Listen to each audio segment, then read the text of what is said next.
We're trying to transition to a lighter color, and by doing that, we're going to prime the walls here. Primer is a lot cheaper, and you can sand and fix things as you go with primer. Once you put paint, it's a little bit harder to deal with that. Plus, once you put the paint on the wall, you don't want the wall to have issues and you have to go back and fix it, because that just costs you more time and money. So when it's a darker wall like this, I prefer to just put primer everywhere as a base coat, and then we can start putting our real colors on the wall. And being that they're lighter, it's going to be way easier to cover up a lighter color than it would be a darker color. So that's kind of why I'm going to go with doing this method this way. All right, let's get started.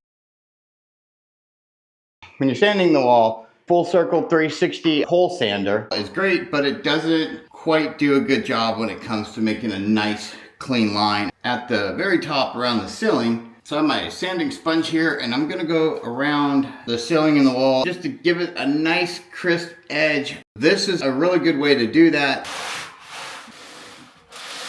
I went ahead and took down the blinds. I took down the doors. I filled up whatever little holes I needed to fill up on here and sanded down some patch stuff that I did around here. And now we can start rolling on the primer. Before we get started, we're gonna need a few things. I'll leave a link in the description below for all the products I use in this video. I like to use this metal paint tray and a 9-inch tray that fits inside of this. A roller, 1/2-inch nap, some type of pail, paintbrush, a bucket of soapy water, a couple rags. If you have a container like this one, it also has a lid, you can store the primer when you're not using it. Then you're gonna need some type of extension pole. I like this one because it goes onto the end of this one. I'm gonna be using the Kilts 2 primer. It's a fast drying primer, sealer, and stain blocker all in one. I got my roller here, my primer, and I'm pretty much ready to just start rolling this on.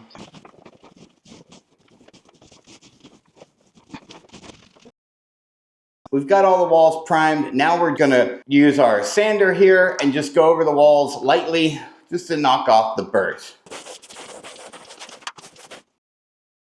Now we're gonna go ahead and remove our casing around our door jamb. One of the first things that we need to do to remove this is cut that caulk or paint, cut that inside edge on this as well. A pry bar works really good for this. The reason I'm using a mallet is because it won't be as loud using the mallet.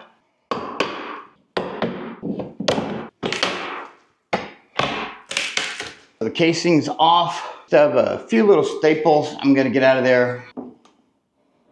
What I'm removing right here is the old caulk that is on the door. Now we can do some light sanding around here. Now we're going to add our paint, and for the top part of our wall, because we're going to do board and batten on the bottom, the top part we're going to use this paint here, Behr Premium Plus Satin. Here's something funny. I got two. I have Swiss Coffee and Not Quite Purple. So these little labels, they put them on the wrong cans. This is Not Quite Purple can.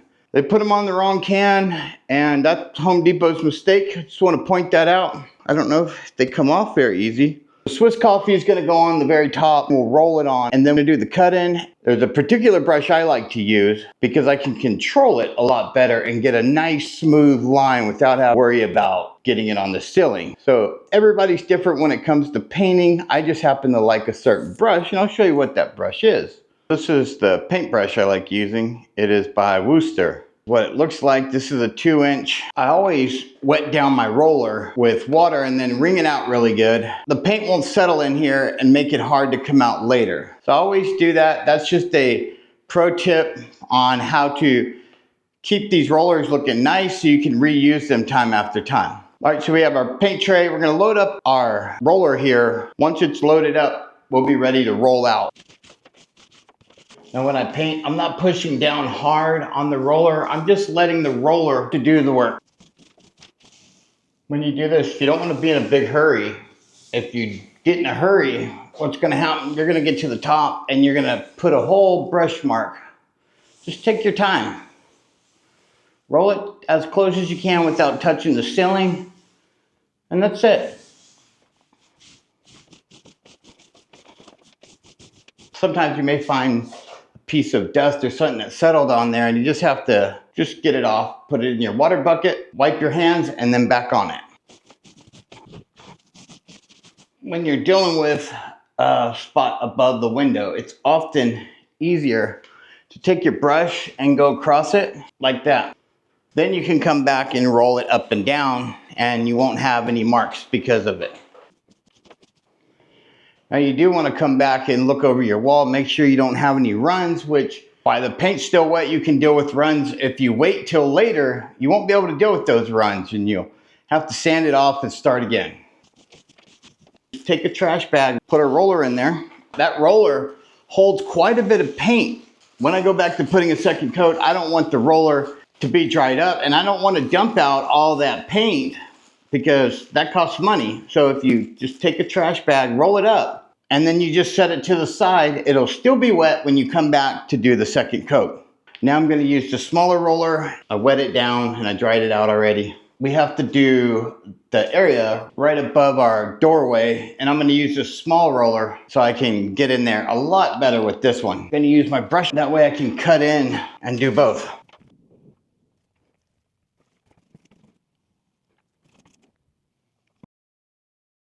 The top of the walls have all dried. That's just our first coat, but we're going to go ahead and we're going to put on our bottom coat, and we're going to use the Behr Premium Plus, same paint. It's just going to be tinted a different color, and this is called Not Quite Purple. So it's more of a pink color, and we're going to be putting that all around the bottom part of the wall here.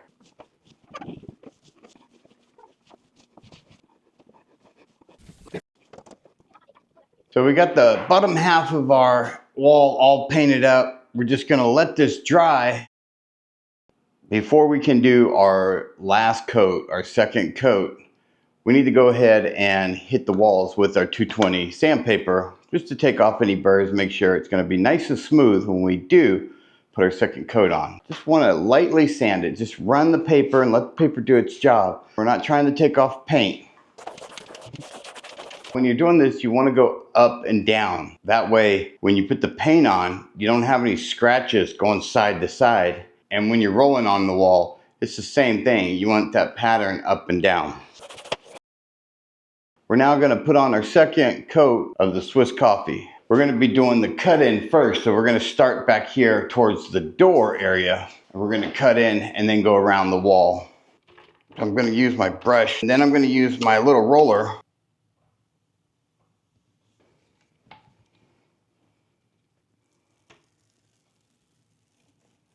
I'm going to go ahead and do this one wall. Now I'm going to get my big paint roller, paint this one wall wet after you cut in, and then we'll move to the next one. The reason I like to do it this way is because I can get all the paint to match up, and then I have it all cut in, it's painted, and it goes a lot quicker than having to come back and do them all. This wall, all cut in, paint it. Next wall, all cut in, paint it, and so forth and so forth.